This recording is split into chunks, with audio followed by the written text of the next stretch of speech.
Hi there, Daryl Jenkins here for the Fauquier County Poorhouse Project.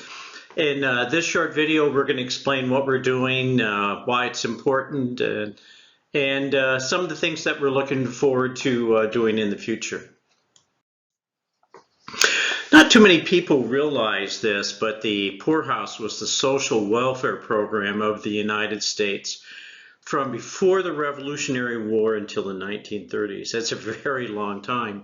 Fauquier County, which is an incredible storehouse of history and records, has records dating from 1750 to 1924.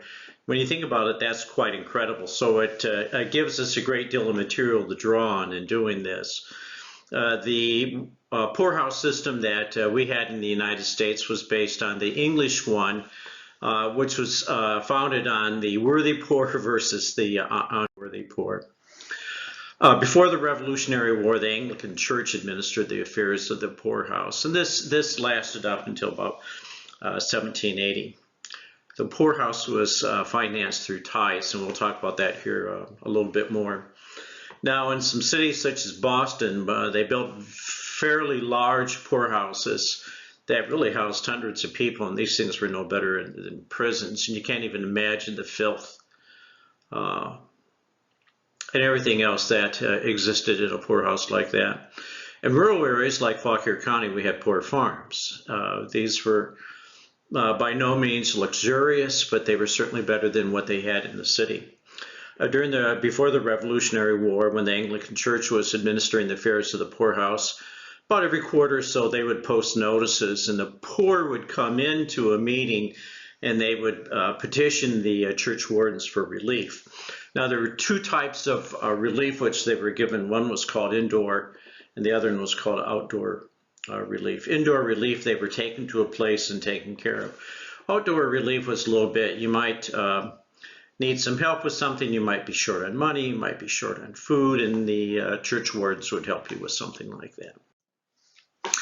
Now, after the Revolutionary War, the Anglican Church was disestablished. And during the Revolutionary War, most of the ministers either went to Canada or went back to England.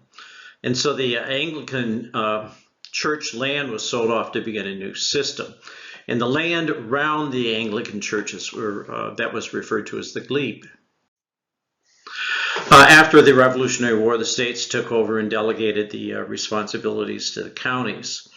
And so we had, instead of church wardens, now we have local overseers of the poor. And usually you would have one from each voting district. So Fauquier County had 8, and they elected a superintendent. The sheriff collected the tithes, and generally what would happen is the overseers of the poor would get together. They would put out a levy, and each farmer was to put up so much of their crop. So usually this was paid for in tobacco. The sheriff would go around and collect the tobacco. Then that tobacco would be sold at auction. The sheriff would keep 6% of the proceeds as a commission for collecting this. We have an enormous amount of records from this time, and there are about 30 families in addition to the sheriff's office who would sell goods to the poorhouse. After the Civil War, around 1970, somewhere in there, the Board of Supervisors were set up in counties in Virginia, and they took over supervision of the poorhouse. During all of this time period, the county jail was part of the poorhouse system, and housed those who were labeled as imbeciles, idiots, and morons. And in the 19th century, those were actually very strict medical terms and had very specific meanings, certainly different from what we use them today. Somewhere around the 1920s, a number of counties and areas here got together, and a multi-county hospital was built in Manassas. And after that, the poorhouse in this area was shut down. Prior to that time, we had poorhouses in Orange County. We had them in Loudoun County, Prince William County. They existed all over the Virginia countryside and all over the United States. And the 1910 census included a special section just on poorhouses, where all the poorhouses in the United States where information about them was gathered and compared. It's really quite interesting reading. We know there are at least 3 or 4 different locations for the poorhouse in Fauquier County. The first one was in Elk Run. We know after that there was one on Route 25 between Marshall and the Plains, adjacent to the farm which is now called the Glebe. In about 1950, there was one on what we now know as Free State Road. Free State Road did not exist in the 19th century, and so the area which was referred to as the Free State had that. We believe there was also one in the early 1800s on Route 55 near Markham. We've not been able to prove it yet, but a lot of the records talk about meetings being held at taverns which were located in Markham and Della Plain. So we assume there was one around there. We have some folklore referring to that. We don't have any definitive records though, so that's kind of a hypothesis that's out there in the air that we're working on right now. A lot of real interesting records and things relating to the poorhouse. We have records of over nearly 200 indentures. So during this time period, there were children who were referred to as baseborn. Mulattoes consider a white woman an African-American man, or children who were orphaned. And they became wards of the poorhouse, and they were indentured out to families. And this continued well into the late 1890s. Boys were generally indentured until they were 21, and girls were indentured until they were 18. We have a lot of these indentures still. They're very interesting reading. The people who took them in were required to give them a suit of clothes every year. To feed them, it would be even specified what they would be fed, and to take care of them. When they turned 21 or 18, depending on their sex, they were given a little bit of money, and then after that they were out on their own. During this time period, they were supposed to learn a trade as well. The earliest structures we know of in the poorhouse in the county were log cabins. They were 16 by 16. They had a chimney. We believe they had earthen floors. Men were in one building, women would be another, and slaves were always segregated.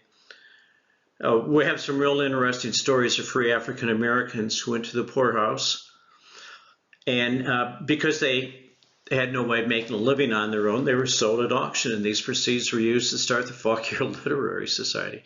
Some of these stories that we have just really are quite unbelievable.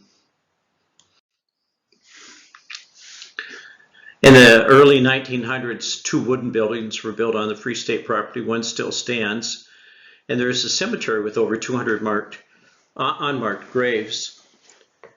We can go in and count the graves because you can see their outlines. When people died in the poorhouse, they were buried, and they put a rock at the head of the grave, and that's how we know where they are.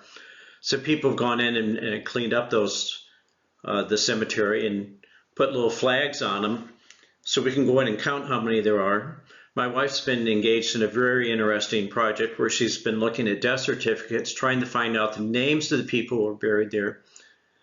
So we know there are 200 plus people buried there, and we have the names of about 80 of those people, and we're looking to finish that project up. During the entire period of the poorhouse existence in Fauquier County, probably over 400 people died in the poorhouse. We don't know where the bulk of them were buried. We know where these different poorhouses were located. We know that the cemeteries were generally located nearby, but we don't physically know where they were. We do know from time to time they did inventories and would tell how many people would die during the year and how many people were born. We have records including doctors' visits to the poorhouse, so we know when midwives were born, so there were children that were born in the poorhouse. There were people who lived in the poorhouse for 30 or 40 years. We just have some real interesting stories here that need to be told and remembered. We have a little map here of the poorhouse on the Free State in the 1800s. Some real interesting stories from that time period. Here's a picture of the cemeteries that exist now. You can see there's a nice stone wall around it. There are a lot of trees in there, but it's been mostly cleaned up. It's pretty well kept, and we know what's going on there. Both slaves and free people were buried in that cemetery, as was the custom in cemeteries at that time. Whites and blacks were segregated in the cemetery, and there's a fairly large section there between where the whites were buried and where the blacks were buried. So during that time period, and this lasted well into the 20th century, people of African American descent were either segregated within a cemetery or they were buried outside the walls of the cemetery. The Fauquier County Poorhouse Project is a coalition of county historical societies along with the Family History Center of the Church of Jesus Christ of Latter-day Saints in Warrenton. These have begun a multi-year project to record the Fauquier County Poorhouse records from 1752 to its finish, and transcribe all these records and collect data and folklore relating to the poorhouse. We're currently working on a one-year documentary using all volunteer work. We're going to be looking for actors and others here this coming spring 2022. Here is kind of just an example of what the records look like. This is from the census. We have a lot of data from the census relating to the poorhouse. But you can see these records are old and very difficult to transcribe, require a great deal of patience and a tad expertise as well. We're very grateful to our volunteers. We're here to ask for your assistance. I hope you've enjoyed this very short video. We're having a lot of fun doing what we're doing, and hope you will join us in our project. Thank you very much. If you'd like to volunteer help, I can be reached. My name's Daryl Jenkins. I can be reached at daryljenkins@aol.com, or please feel free to call me at 540-364-6911. Thank you very much for listening. We hope to hear from you. Thank you.